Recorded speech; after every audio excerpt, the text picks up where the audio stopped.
This is CGTN, China Global Television Network.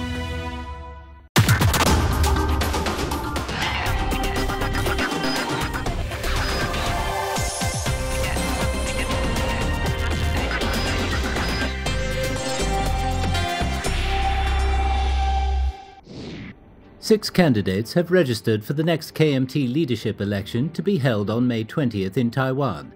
According to recent polls, Wu Dunyi is well ahead of his opponents Hung Siu-chu and Hao Longbin. But is it still too early to draw conclusions? Ma Ying-jeou used to say one China, respective interpretations. But the KMT chairwoman, Hung Siu-chu, has proposed one China, one interpretation, which is a big step.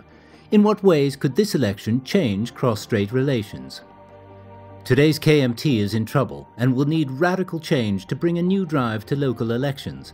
Can the KMT reform itself to build a new popular ideology among the people? And can it be strong enough to beat the DPP in 2018? US President Donald Trump recently said he would not speak to Tsai Ing-wen without first checking with Chinese President Xi Jinping. But Tsai's administration is still hoping to get F-35 fighter jets from the US. Will the Trump administration sell more arms to Taiwan?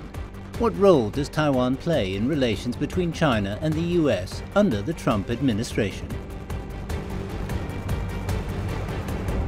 Look, it's not a major front-page story, neither is it a major political season in the island of Taiwan, which is called by the mainland PRC Renegade Province. Now, 6 candidates have registered to contest the election for the chairmanship of the opposition Kuomintang, which is scheduled for May the 20th. After the party lost to the DPP in 2016's general election, what reforms are most needed if the KMT wants to win back power in the general election of 2020? As the main opposition party, what role does the KMT still play in the cross-strait relations? And where does Taiwan fit into the current picture of China-US relations? To discuss these issues and more related to the Kuomintang chairmanship election and cross-strait relations, today I'm happy to be joined in the Beijing studio by Gregory Ingnian-Chang, current affairs commentator, and Harvey Zodin, freelance columnist for China Daily. Joanna Lei, a former Taiwan legislator, will soon join us via telephone. That's our topic. This is Dialogue. I'm Yang Ray.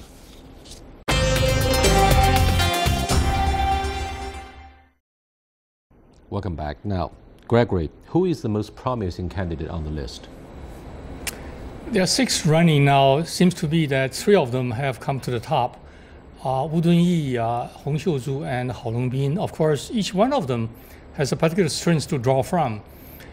Chances are, you can never say until last moment. But in case, for example, if Wu Dunyi is elected, he would be concentrating on domestic issues. Is it very important for Wu Dunyi to have a very strong support from former president or leader of Taiwan, Ma Ying-jeou? Obviously, I think all 3 candidates this time would like to see to have some heavyweights behind them, whether it's Lian Zhan or Ma Ying-jeou or Wu Boxiong and Wang Jinping. Nevertheless, they may have a different philosophy. So some of those heavyweights are very reluctant to come up to the front and say, this is the person I support. But however, if they are favoring any one of those candidates, they're making the moves underneath the current. Harvey, did you follow the process in Taiwan very closely as an observer and a columnist for China Daily? Yes, I followed it. Like was said before, it's not a top issue, but it is important for relations with America and relations with China. And I think that Mr. Wu also has the best chance of making it. Why do I think that?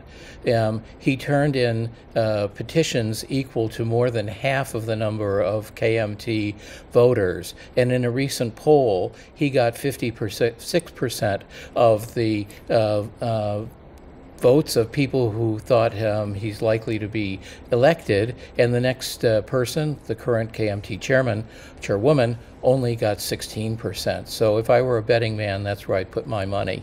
Why do you think Hung Siu-chu, currently chairman of KMT, chairwoman of KMT, is trailing behind Wu Dunyi? One reason perhaps her standing toward mainland China is more aggressive, talking about this one China, 一中统表, one China, one interpretation. And that's radically different from what Ma Ying-jeou had stood for. I agree. I think the mainstream ideas within the KMT party is not to come to that far, because the reason for KMT to be defeated by DPP in the last election, one reason is that just to approach mainland China is not sufficient. Therefore, if Hong Xiuzhu would beat her drum, use that high tone, that is not strong enough to attract people to support her altogether. Well, first and foremost, I believe the top issue in our discussion is the inter-party unity of the KMT. It's not that Tsai Ing-wen, the elected leader of Taiwan, got highly rated for the economic performance of the island. It's that the KMT, which is now the opposition party, which lost to the DPP, the pro-independence party, that really matters at this moment. So what do you think of the issue of unity for KMT? I got a strong feeling, Gregory. I wonder if you have been following this story. From day one of suspending the family dictatorship of Chiang Kai-shek quite a few years ago, the story of KMT is always about one of disunity, chaos, into power struggling, vying for, Li Tenghui being an example. He was the so-called vice president to Chiang Ching-kuo, son of Chiang Kai-shek, the dictator. And yet he turned out to be the very first one who stood for independence of Taiwan. What do you think of the chaos here? Well, I think the KMT always has had this chaos, but the world has changed and the Taiwanese landscape has changed.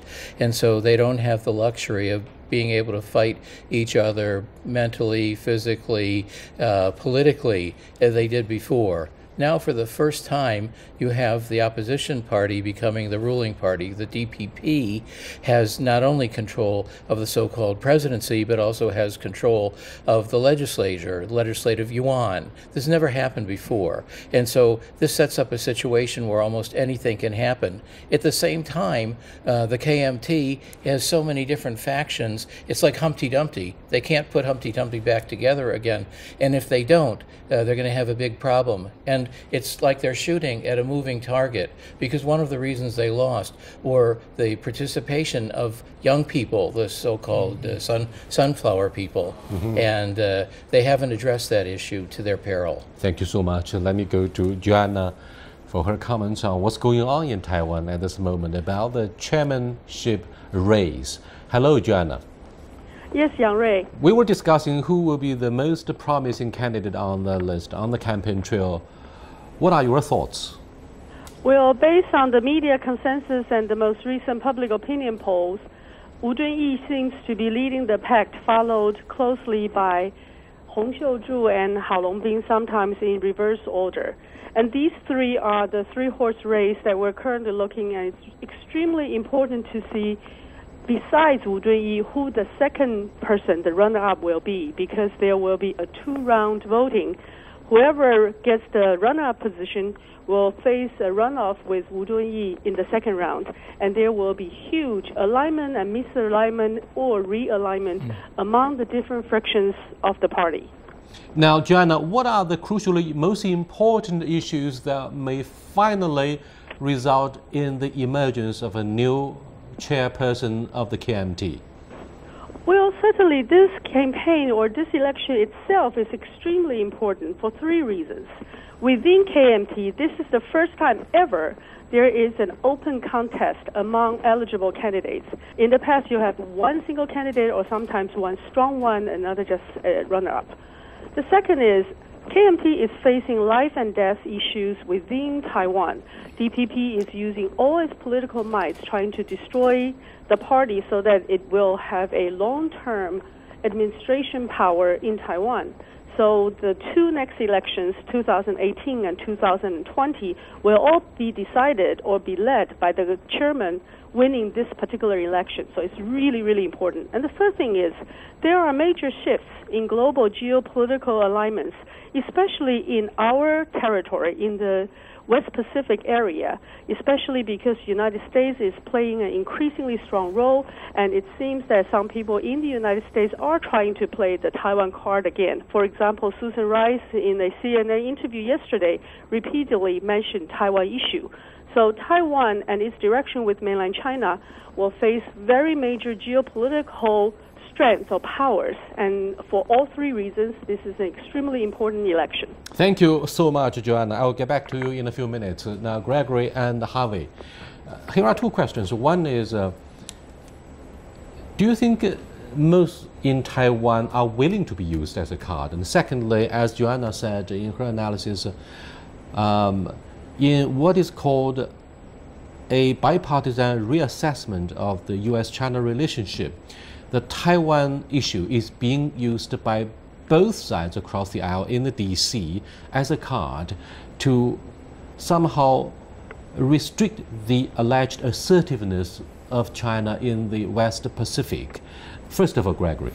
I would say Taiwan issue is always an important area of attention by both the United States and China, because the United States has this commitment of this Taiwan Relations Act to guarantee Taiwan's safety, and also to suggest that to resolve dispute between mainland China and Taiwan should use only peaceful means. And then at different times throughout decades, the importance of Taiwan to be used, for example, quote unquote, by the United States as a forefront runner, as a forefront foot soldier, and so on, has changed because the situation changed drastically. So I do believe at this point, Donald Trump has seen the position of Taiwan weakened, because he knows for sure after meeting with Xi Jinping in Florida earlier this month that the cooperation between the United States and China are extremely important. Excuse me, very quickly, Gregory. After the reversal and U-turn in President Donald Trump's attitude towards the One China principle, because he is called the Twitter presidency, do you believe a majority of Taiwan electorate really take him very seriously this time around? At one time, of course, Taiwanese were happy, because I recall just before Donald Trump got in the White House, Tsai Ing-wen had a phone call. But that particular pleasure has go down the drain quickly when later President Donald Trump restated his position. Now he says for sure that if any call coming from Taiwan at all, he would, before answering any calls, he would get informed mainland China instead. So I believe Taiwan cannot consider itself as a foot soldier anymore. It has to do its very best to work with mainland China to strengthen its positions. Harvey, let me go back to the question I raised to you. A few minutes ago now. Do you believe the transitional trajectory that characterizes the presidency of Donald Trump may seriously persuade both sides across the aisle in the D.C. that Taiwan should be and will be taken seriously as a major card? I think at the moment, because President Trump is so transactional and situational, that Taiwan is on the back burner now. Unless one side or the other, China or the mainland, did something precipitous, I think it's off the table for the moment, because Trump is as focused as he can be on the North Korea issue, and he believes that the relationship with China is important, crucial, and going well in that regard. So that's for now. But no telling what can happen later. I'd say later, Taiwan could be a pawn, just like so many other things in Trump's mind. And many American observers who follow what President Trump said on his Twitter or through release of official statements by the White House, that he's going to be more presidential, Or do you think, wait a minute, his uncertainty is yet to be seen and felt more in the days ahead? Oh, I don't think he's an idiot by any means. I think he's a shrewd person. But I do think that there are signs that he's being more responsible, and part of it comes, I believe, from moving Bannon and some other people out of key positions and putting in more advisors. The problem is there's 550 positions, high-level positions available, and he's only filled about 100 of them. That's indeed. He needs to fill them. Yes, indeed. It's a very big issue. Now let me go back to Joanna. Hello. Yes. Tsai Ing-wen, leader of Taiwan, said in her interview with Reuters that she was considering purchasing F-35, a very advanced fighter jet, a stealth bomber perhaps. I don't know exactly what militarily it means. But do you think the arms sales to Taiwan would seriously help promote the status of Taiwan as a card or as a bargaining chip in the bilateral relationship between Washington and Beijing? In recent months, Tsai Ing-wen has tried to play this arms sales card by asking his MINDEF to proclaim that Taiwan is interested in having thought in Taiwan and interested in purchasing F-35. I'll just give people a little bit of background. Taiwan has not yet gotten the upgraded version of F-16, which has been a constant request on Taiwan's list for more than 10 years. So it is highly unlikely that U.S. will put advanced strategic assets in Taiwan, let alone something like an F-35. However, Tsai Ing-wen does try to use this as a test balloon in sending messages to Washington that Taiwan is willing to host advanced strategic assets so that it can play a part in the West Pacific future balance of major powers. And that is certainly on Tsai Ing-wen's table. Joanna, very quickly, before we take a break in the middle of this half an hour program, the whims of President Trump's presidency aside for the moment, do you think this offer by the Taiwanese authorities to buy F-35 would definitely go against the spirit of August 17th document? That's one of the major landmark documents between Washington and Beijing before we started to normalize the relationship in the late 1970s. Well, I certainly think that it's a highly unlikely event that would even possibly be contemplated seriously, because even within Taiwan Relations Act, it is to provide Taiwan with defensive weaponry. And something like an F-35 cannot be construed as a defensive weaponry.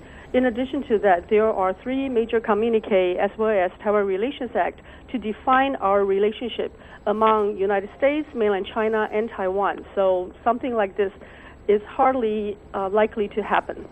Thank you so much, Joanna, for being with us. You are watching Dialogue with Gregory Inenjang, our current affairs commentator, particularly on Taiwanese issues, and Harvey Zodin, a freelance columnist for China Daily. We've been discussing candidacy of a KMT leadership contest at this moment. We'll be back in a short while. Stay with us, please.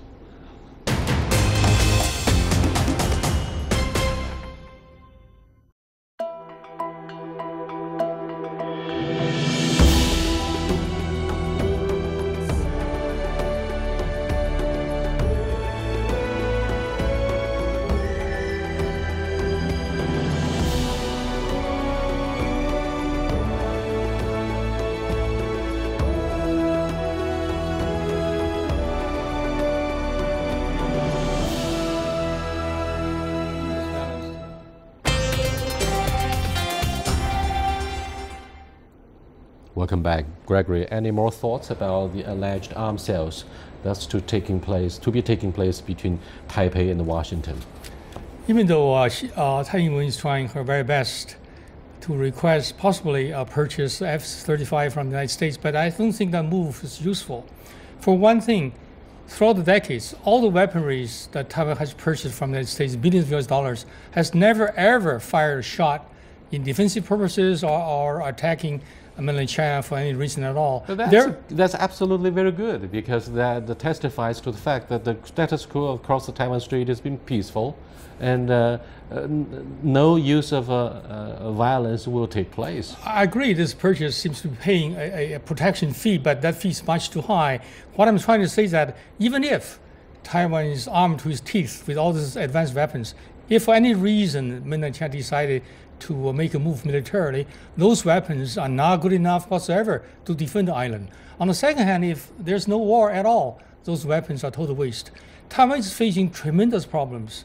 For example, Tsai Ing-wen is facing internal conflict, struggles, complaints from the veterans, from the public servants, from the educators. So she has no reason whatsoever to waste the precious resources in Taiwan, try to make it look good on the surface. So I don't agree that at all. I do believe it's essential for her to consider the best move to improve relations with Mainland China, to handle the Taiwan issue, not to beat up the KMT trying to crush it. So Taiwan become one party large enough not to be challenged, because to the Taiwan democratic situation, to maintain two parties in place is always the best. Therefore, I don't think KMT will be marginalized. Of course, those heavyweights of the KMT leaders, Lian Zhan, Wu Boxiong, Ma Ying-jeou, Wang Jinping, and so on, they have to try their very best to support the forthcoming elected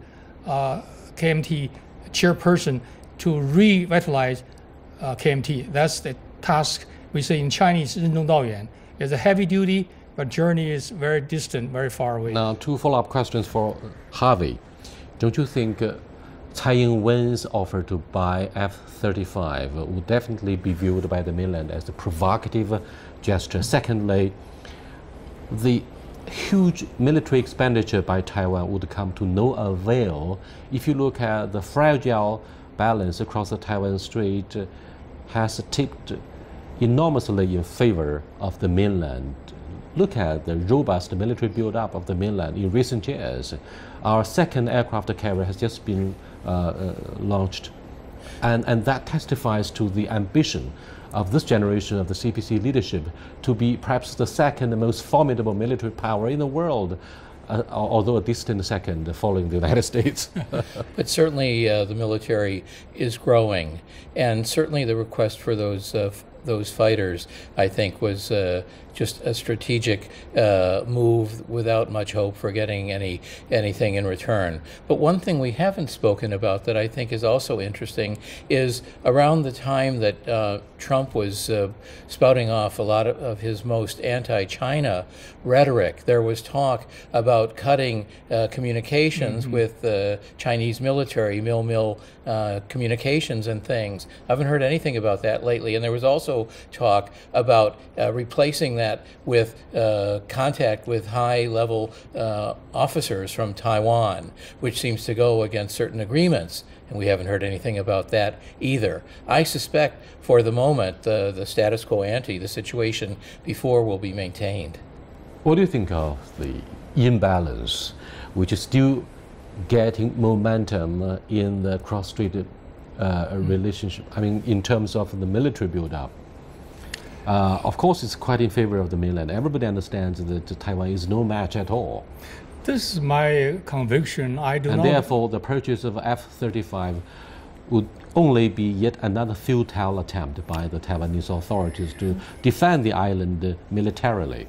The reason, as I said earlier, that the weaponry is no matter how strong it is not to serve a useful function, because I do not believe in the long run unification of China would be accomplished through military means, because when that happens, it will be total destruction on both sides across Taiwan Straits. Therefore, we should pay attention to elsewhere. For example, Taiwan can do several things. We have the, hopefully, KMT party to be bounced back again, so Taiwan will have a check and balance. And secondly, the United States will be concentrating on working with China as a strategic partner, and also not use Taiwan as a chip or to balance and use Taiwan for more constructive purposes. So at the long last, we can be able to make the situation happen in this area, to make Taiwan, Mainland China, and the United States interests all preserved. I think that can be done if they work closely together to do a good job altogether. What's the chance for Tsai Ing-wen, leader of Taiwan, to come back to the negotiating table and hand over a complete examination paper? Because her inauguration speech was accused by the Mainland Taiwanese Affairs Office of the State Council of being incomplete in her response to the One China principle. Harvey? Well, she seems to still be playing a game on the one China policy. She hasn't acknowledged the 1992 consensus, for example, and she's trying to promote an ambiguity, a dangerous ambiguity. But sometimes ambiguity is not bad, as opposed to taking a position which is the wrong position and which would lead to military action. So I think she should have put all her cards on the table, but I think the current situation is livable. But I'm afraid the party-to-party political dialogue across the Taiwan Strait has actually been suspended due to Taiwan's refusal to directly address the One China principle, what we call the 1992 consensus between Taiwan and the mainland. And do you think that will be a major problem for Taiwan for at least one reason?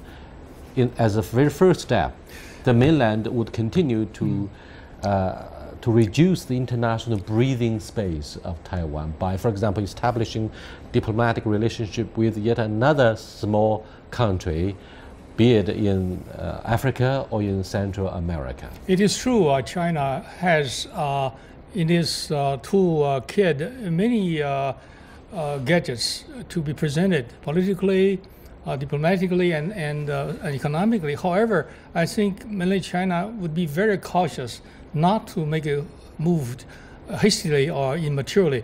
And the idea is depending on the attitude response of Tsai Ing-wen and the response to the One China principle. Correct, and then Tsai Ing-wen should know her limits.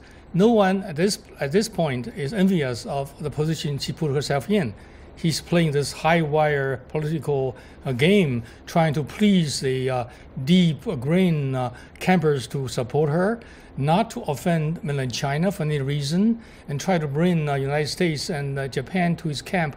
But it's very tough to do all three games together and do it beautifully. So she has to know her position, knowing that the best bet for her to grow, not for the party, DPP, but for Taiwan altogether, is to work closely with mainland China. It might be a little bit too early to say that finishing touches are being applied to the fate of a KMT for it to be a serious political force. It's maybe a little bit too early to forecast that the future of the KMT is over. However, given the low turnout in the chairmanship campaign and the weak membership, particularly inter-party power struggle, do you think it's time to consider having a third political force?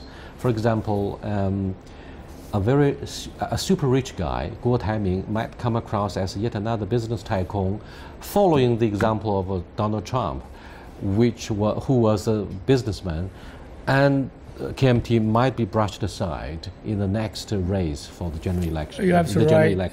One of the top contestants is Hou Longbin, has already made a public announcement recently that if he is elected chairman of KMT, he would support Guo Taiming as a candidate to represent the party to run for the general election in 2020. Few of our viewers know or clearly have any idea about what Guo Taiming is, who he is. Guo Taiming is a very successful businessman, entrepreneur.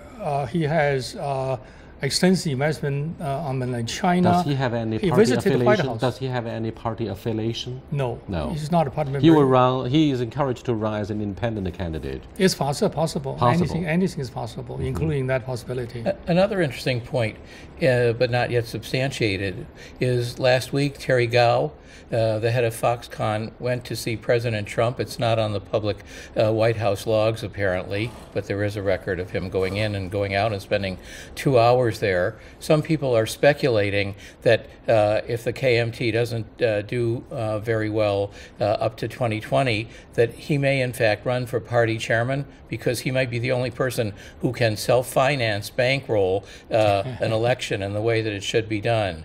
That would be a very interesting turn of events. Campaign fund has always been a big problem for a party like KMT.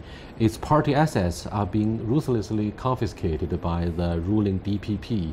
So where does the fund come for supporting the next campaign of the KMT? I think this time KMT is doing everything possible to make sure that the last pot of gold is not gone. That is why I think Hong Xiuzhu declared is a part of her achievement during the short period acting as chairman of the KMT to have a good defense, good feedback. But this is not the end of the game yet. We don't know what's going to happen toward the very end. Thank you so much. That's the end of this edition of Dialogue on the Future of KMT, the ruling party in Taiwan, which is called a renegade province by the mainland. Actually, next time.